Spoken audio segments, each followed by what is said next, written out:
another glorious day. Today we are going to be starting scene 2 of Act 1 of Romeo and Juliet. Just to recap scene 1.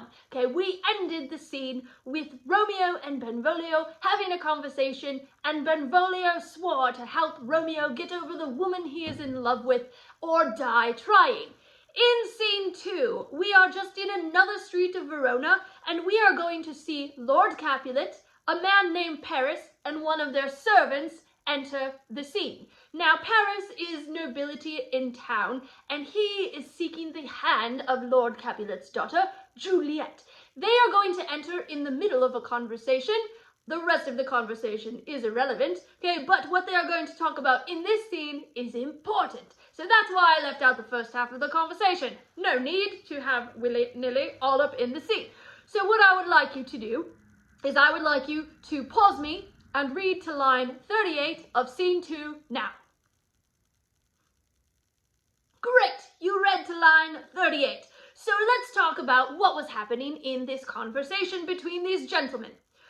Capulet was talking about the fight at the beginning of the scene, and then Paris redirects him to the real conversation that he wants to have by saying on line 6, "What say you to my suit?" And his suit means his pursuit, right? His thing that he is trying to accomplish. So, which is marrying Juliet, right? He wants to marry Juliet. So he's saying, "What do you think about me marrying your daughter?" Well, Capulet tells us how old his daughter is. He says, "She hath not seen the change of 14 years. She hath not seen the change of 14 years. She's not even 14 yet. Okay, she's 13 in this play, right? So Juliet is only 13 years old.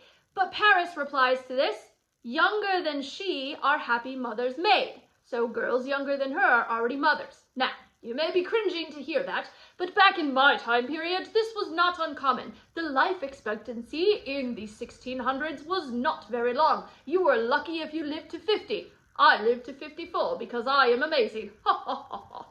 So it was not uncommon for women to get married very young during this time period, and especially to get married to older, wealthy, prestigious men.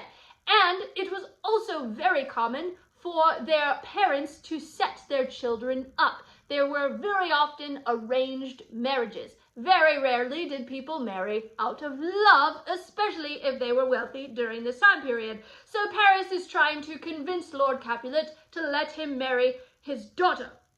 Capulet says, "Woo her, gentle Paris, and get her heart.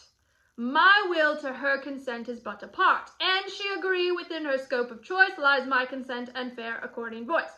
So he says, "You know, I can't rightly say no, because Juliet has some say in the matter," which is very open-minded of him. He wants his daughter to be happy and to like the person that she's going to marry. So he says, woo her, try to win her over, try to win her love.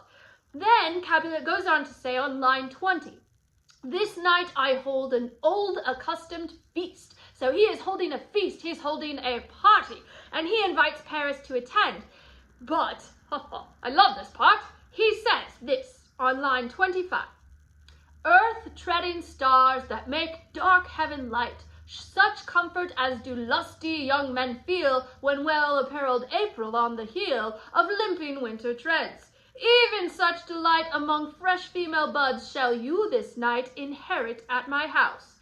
Hear all see, and like her most whose merit most shall be." So he's basically saying, you only think that Juliet is fair because you have yet to compare her to other women. But tonight at the feast, you can compare her to all of the other fine women of Verona who will be attending my feast. He's basically saying, judge my daughter at my party tonight and see if you actually want to marry her. Great father! All right, then Capulet gives his servant a paper and says, "Go, Sirrah, and invite these people written on this paper to the feast." And that is where I had you end. Now in this next section, Capulet and Paris exit, and we are going to have a little moment with the servant. Now, this little moment that the servant is going to have is what is called comic relief. We've had a lot of very serious scenes happening so far in this play. And what I like to do in my tragedies is add a little bit of comedy. So I like to break up the more serious scenes with a little bit of humor. And that is exactly what this next scene is going to do. And these scenes are called comic relief.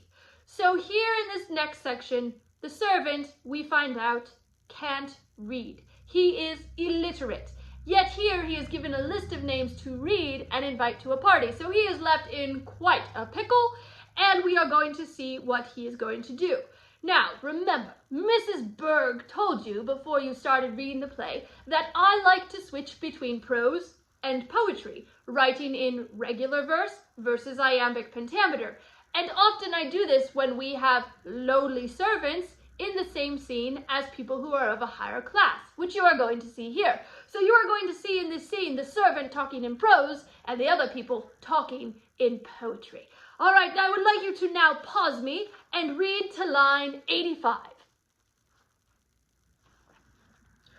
Wonderful, you read to line 85. Let's talk about what happened. So the servant is going on and he's like, oh no, I can't read, what am I going to do? And then, lo and behold, Benvolio and Romeo enter the scene, and they are continuing their conversation from scene 1. Benvolio is continuing to talk about Romeo's love and how he needs to get over her. He says a new love will make you forget about your old love, and Romeo says, no, that's never going to happen. And also he's saying some very weird things in the scene because he is so distraught that he can't quite make sense of himself. So if he sounds ridiculous, it's because he is being a little ridiculous. But the servant approaches them and interrupts their conversation, and he asks Romeo, I pray, sir, can you read? Right? And Romeo starts to have a little bit of fun with the servant, and the servant doesn't catch on that Romeo is joking because he is so dumb. So Romeo says, I can read my own fortune in my misery, right? He's like, I can read my future because I'm so sad. And the servant on line 61 says, okay, perhaps you have learned it without a book, but I pray, can you read anything you see? And Romeo says, if I know the letters in the language. And the servant thinks that means that no, he cannot read, so he starts to walk away. Romeo calls him back and says, I can read, you dum-dum. And then he starts to read. And what he is reading is a list of people who are invited to the Capulets' party tonight. So once he gives the paper back to the servant, Romeo asks on line 75, a fair assembly, whither should they come? Where are they going? Where are they invited to? And then there's another funny tat with the servant, where the servant isn't fully answering his question until line 83, where he says, my master is the great rich Capulet, they're coming to a party at his house, and if you be not the house of Montague, I pray, come and crush a cup of wine. So the servant has invited them to go to the party if they are not of the Montague house, which we know that they are. But the servant doesn't know that, and he's just invited them to the party. Now, in the list of names was Romeo's love, the girl she is in love with. So we are going to find out who that is in the next section. Nope, I lied. I will just tell you who it is. Her name is Rosaline. Line 72 said, my fair niece, Rosaline. So Rosaline is going to the party tonight, and that is who Romeo is in love with. So the rest of this scene, Benvolio and Romeo are going to be discussing whether or not they should go to the party. I would like you to pause me now and read the rest of scene 2. Great, you read the rest of scene 2. Let's talk about what happened. So Benvolio says, I think we should go to the party, because on line 89 he says, go thither, and with untainted eye compare her face, meaning Rosaline, her face with some that I shall show, and I will make you think thy swan a crow. He's like, why don't we go to the party? Then you can compare Rosaline to all of these other beautiful women that will be there, and you will see that she is actually ugly. Romeo says, I will go, but only so that I can look upon Rosaline. He says on line 105, I'll go along, no such sight to be shown, but to rejoice in splendor of my own. So I will go only so that I can see my love, Rosaline. Oh, Romeo, ever the romantic he is.